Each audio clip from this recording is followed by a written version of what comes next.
I guess it's probably Docket 30. 30. Is it? Yeah, let's do it. Yeah, Let's do it. All right. So we're kind of going a little out of chronological order here, but that's quite all right because in this case, the second is better than the first. And we were talking about Mr. Ozzy Osbourne's second album. We didn't do Blizzard. No, I mean we did the Ozzy overview episode way back. I think from all the '80s stuff, but Right, we've done Bark at the Moon. But we'll have to do Blizzard. we will. Maybe we'll do that on a Patreon or something. I mean, it's good, but let's be real. Diary of a Madman is infinitely It's a masterpiece. better. Yeah.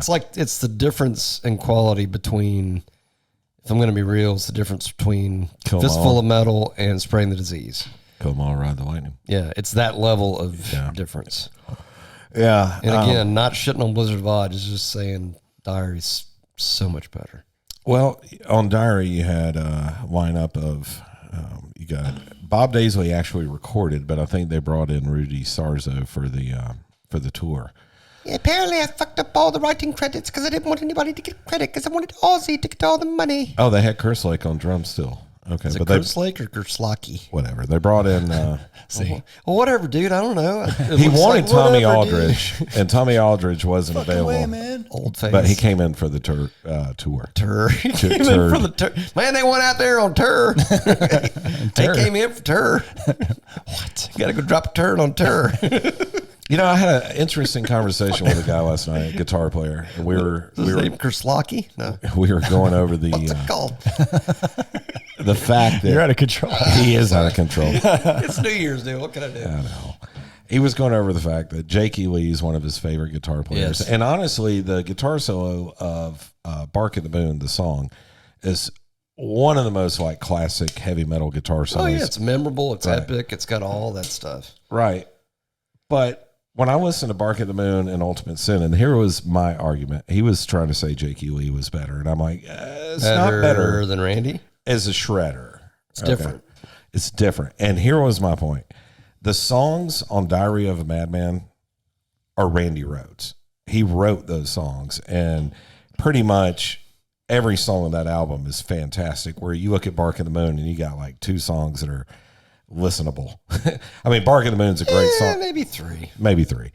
But you know what I'm saying? Like the rest of the album is just kind of like filler. It's a different level of songwriting. But then again, I'm sure also for Ozzy to even kind of be functional to record an album after losing Randy was probably right. It's like if you can get anything recorded, that'll But If you can record anything, Ozzy, it'd be great. But if you look at Ozzy's catalog as a whole, like Blizzard of Oz and Diary of a Madman, front to back, are fucking stellar. Yeah, those albums. are the ones that No More Tears is a really good album. they don't match that though. Right, right. Just don't. So that's kind of my point with Randy Rhoads. His songwriting was just a step above. Next level. Yeah, a step above. And riff writing. I mean, his riffs were fucking. I mean, his solos Insane. are awesome, but his riffs are killer Yeah, too. and the classical influence, and the story behind the song "Diary of a Madman" was cool. Ozzy said they were in some haunted castle or whatever, writing their songs. Castle. Yeah, It's the haunted castle outside of Michigan there. and Randy's got his guitar instructor in there, and they're playing some classical shit. And Ozzy walks in drunk off. I think he said he had a few bottles of Cavassier at the point. Yeah, he used to drink a little bit, that Ozzy Osbourne. Yeah. Just a little. Just a touch. And he heard them playing something, and he walks in and he goes, "What was that?" And Randy's like, and Randy said, "That was Beethoven, Ozzy." He goes, "We're gonna nick that and steal it." Right. He's like, "You can't steal Beethoven." No, but that part right there, we're gonna nick that. And that's how he came up with the composition. Actually, Ozzy, I checked with my father. We don't have to get the rights to that to get it recorded. Right. What did y'all think of the fucking album cover when you first saw it? I remember going into record stores and seeing One that. of the most heavy metal album covers of all time. I mean, dude, it's got an inverted cross. It's got a got kid blood. looking at a book of spells. It's got creepy fucking Tales from the Dark Side font for the album name. What I love about it, he's wearing his old Black Sabbath outfit, the black shirt And with it's the all white ripped to and it's shit. ripped to shreds, Yeah. and he's got black. I mean, it's just fucking. But then when you turn the album over on the back and look at it, it's intact again. It's like he's come back to life. It's weird. But if you zoom in on the kid, That's his son, I think. from his first marriage. Yeah. And he's got a big grin on his face. Oh, it looks like he's reading like a book of spells or something. Yeah. And it's like right next to him is an upside down. Now, upside down inverted crosses in 1981. Yeah, right. I'm sure freaked the fuck out of a lot of people. Well, would that freak was during people the out. Satanic Panic. Yeah. Yeah. Which, ironically, I don't think people really understand the meaning of the inverted cross, but that's quite all right. Basically, it translates to not worthy.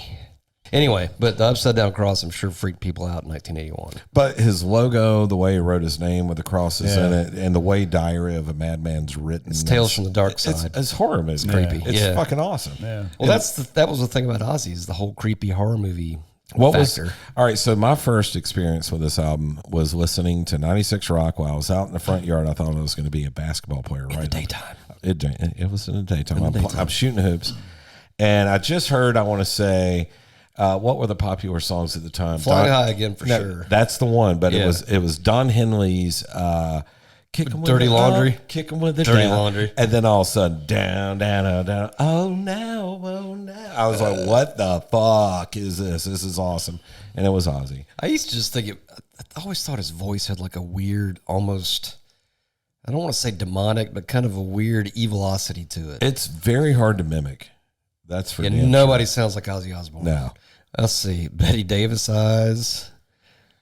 I'm just thinking, okay, Super Freak. That makes, don't stop believing. Yeah. Too much time on my hands. Oh, The Stroke, Billy Squire. Come Yeah, The Stroke for sure. That was out there when I was on. playing Go-Go's. Elvira. Mow, mow. I can feel it coming in my face tonight. Oh, balls. Juice Newton. Holy, whatever happened to Juice Newton? First of all, Eddie Rabbit. Eddie Wright. I love a rainy night. here's what I want to know. Was Juice Newton a nickname or was that her birth certificate name? Because That was playing with the Queen of Hearts. I know, but it makes you wonder, where did the juice come from? Okay. Dude, she's probably got a juice box, bro. I'm telling you. Juice box. They all got juice boxes down there, man. Yes, she did. All right. It's not listing the song I'm telling you I heard, but. Urgent. Oh, yeah. Foreigner Urgent. Yeah. Oh, man. Fucking break out your Juice Newton box. Come on. Too much time on my Somebody's hands. knocking. Sticks. Oh, Who's Crying Now? That was a big one. Journey. Tom yeah. Petty and Stevie Nicks. Another one, Bites the Dust. I had that on 45 before I bought the game, Hold the on. album. So is Ozzy anywhere even on here? Well, of course not.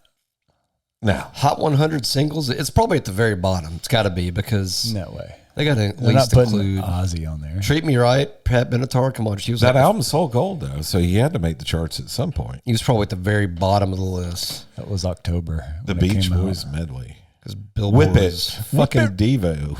Let's go. Crack that. okay, maybe not. So Ozzy's nowhere on the charts. Andy Gibb with Time is Time. He probably got bumped into 1982 because Yeah. Billboard was probably being dicks. Sure. It might have been 82 when I heard it. You know what I mean? I was. Well, things Whatever. did move a little slower back then. I mean, 16 damn, the that's US pretty impressive. Yeah. on 200. But that probably happened in 82, For a a year follow after up it came for a out. follow up album after being in Black Sabbath for Well, 9 Crazy years, Train 10 definitely years. put him on the map. That was like that was a radio hit. No doubt. I'm trying to remember what all they played on the radio from this. I think all I really ever remember Flying hearing High was Again. Flying High Again. Yeah. Yeah. I think that was it. But that was Later, they played like Little Dolls and occasionally Diary of a Madman, I think. a Believer, maybe. Yeah. But definitely Over the Mountain and Flying High Again. But that was later. Yeah. Like maybe in the 90s. All right. Well, And probably in the daytime. I say we might as well kick it off with a do killer it. motherfucking opener. Yeah. With a killer solo, we got to play the solo. Oh, yeah. To your point, I think he had a whammy, but I don't think it was a Floyd. So I He don't think it bent was a his neck locking. a lot, though. If I you know ever he did watch that it- with his Les Paul, but Yeah. that was probably with the Flying Flying V. V. But I don't think he had a lock and nut. No, it wasn't a Floyd. It was a old school So Fender style. yeah, well, you're a singer, you wouldn't understand. So there's a thing called a Floyd Rose tremolo. It's got a Y'all talking crazy shit now. Thank you. You got a lock and key. What? Fucking nuts, son. What are you locking over? Whole lot of cum, man, right through my fingers. Yo. And this Man, would that be shit went sideways. this next song.